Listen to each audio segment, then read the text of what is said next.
I'm John Batchelor. Malcolm Hoenlein's here, and we turn to other matters that are like a long burning fuse. The Hariri Investigation. Hezbollah is claiming that the Hariri Investigation, 6 years now since the February 2005 assassination of the former prime minister, an agent for the Saudi Arabian interest in Lebanon, was assassinated in a massive explosion in central Beirut. Hezbollah is claiming that this investigation is an Israel and American project to undermine the credibility of the government of Lebanon, which is entirely Hezbollah. Hezbollah is Shia, and it is locked hip and foot and mouth with Tehran and the Shia alliance. It's important now, lay out the geography in your mind. The Shia alliance is Beirut to Damascus to Tehran. And you can include Baghdad. And Gaza. You can include Gaza and Baghdad in that east to west axis.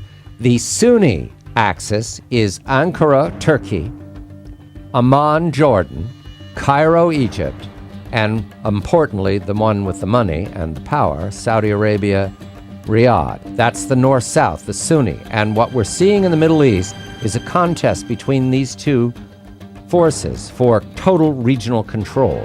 The Hariri investigation is one way to weaken Hezbollah. Is it working, Malcolm? It was intended to work, and there are charges against 4 Hezbollah terrorists and assigning responsibility to them. Hezbollah has refused to cooperate. The 4 terrorists are living in Lebanon with impunity, and now the decision that was made in the last 24 hours is to try them in absentia.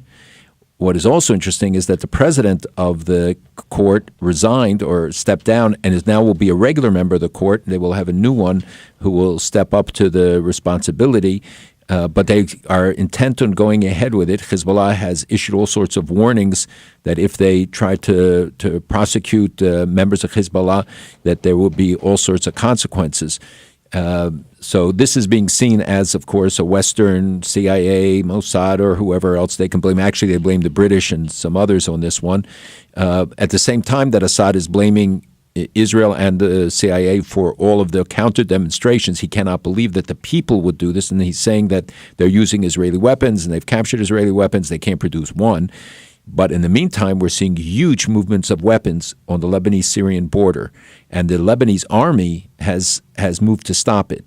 It shows that some elements in Lebanon are trying to take a tougher stand right now because they know what they have at stake. Hezbollah, interestingly enough, is continuing to try to smuggle weapons into Syria instead of Syria into Hezbollah. The real transfer is the Alawites are arming themselves. The price of Katyushas has almost doubled on the Beirut market. The hand grenades went from $5 to $10 each. Other weapons are going up in price. So we have a whole confluence of factors. But if I can go back to your basic point, I think this is something that people in the West, even here in our own government, don't understand. If you don't look at the Arab Spring winter as Sunni Shiite, as a battle for dominance in the region, as the conflict for what it is, Saudi Arabia versus Iran, you won't understand it. You won't understand what's going on in Yemen, where we've seen many people killed today and again, a resurgence of violence, or the demonstrations in Tunis actually against Islamist extremism, or the demonstrations now in Morocco and the sacking of the government in Jordan. All of these factors of the unrest that is coming with it, you have the overlay of the Sunni Shiite battle, and that really has to be understood if you want to understand how to deal with the events in the region. A major force is the king of Saudi Arabia, who's reported going into the hospital. Injury to be treated. He was hospitalized in Riyadh. Your report, Malcolm, is that he's headed this way for additional medical attention? I'm not sure. I don't think he's going to come to New York. It's not clear where exactly. They never announced where he's being treated, except that he's going into the hospital. I think he's already there, frankly. And they said it's for a back operation, but he's had other ailments, which they've always described as a back. He does have back problems. But it increases the instability, and the real danger in Saudi Arabia is that you have what we discussed before about Khamenei's succession. You have in Saudi Arabia a huge pending problem on the succession, the ultimate succession, not the immediate one. You're talking about the Dark Lords, aren't you? We are. That would be Naif and his gang. Well, Naif's successor. I mean, Naif is also in his 80s, but it's the next generation of the princes who have been competing and manipulating and moving and maneuvering that we don't know where that will lead. And the underlying point here is that Tehran is matched horns with Riyadh, and they are battling out in Syria. They're battling it out in Gaza. They're all agreed, however, I'm told, Malcolm, that the one thing that would unite factions would be a war against Israel. Both sides, all sides, Ankara and Tehran, both represent that a war on Israel unites and empowers different factions. I don't believe that the Saudis think that now. I think from my discussions with them and with other Arab leaders, by the way, I don't think the Egyptians want a war right now with Israel. Ankara does not want an all-out war with, I think, Tehran. You're absolutely right. Tehran wants anything that destabilizes, that will destroy Israel, that will move against it. They themselves won't do it. They won't risk the consequences of a war with Israel. Ankara and Iran cannot go together on that kind of adventurism. Remember, Ankara is still a member of NATO. There's still consequences for them should they do it. They've been various attempts to rein them in. So I don't believe, I think you're right in the basic underlying ideology of it, of doing everything to diminish it, and if they could destroy Israel or make it disappear from the Middle East, yes. But right now, Saudi Arabia sees Israel as the only hope against Iran. Egypt sees Israel as the only hope against Iran. So the Sunni group that you described look to Israel as a stabilizing and protective force, with the exception of Turkey right now, but maybe even ultimately Turkey as well. The Shiite group is the one that poses the threat, but they are not going to move against Israel.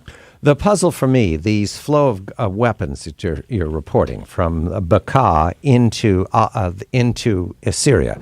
For people who have not been there, Bekaa is a vast area. It's the Rift Valley continued from Israel into Lebanon, all the way up towards Beirut. And there is no clear marker whatsoever between Lebanon and Syria. Heretofore, for these last years, the flow has been from Syria into Lebanon. Now you're reporting a flow back into Syria, chiefly to Damascus, where the Alawites are camped, because they're fearing a general uprising. And they're fearing that there will be an attempt to wipe them out. We know that they've been stockpiling weapons for some time.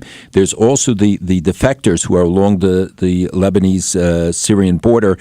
Syria has put troops there to stop people from leaving Syria. The Hezbollah has put a lot of troops there. The Lebanese army just intercepted today another shipment of weapons going into Syria.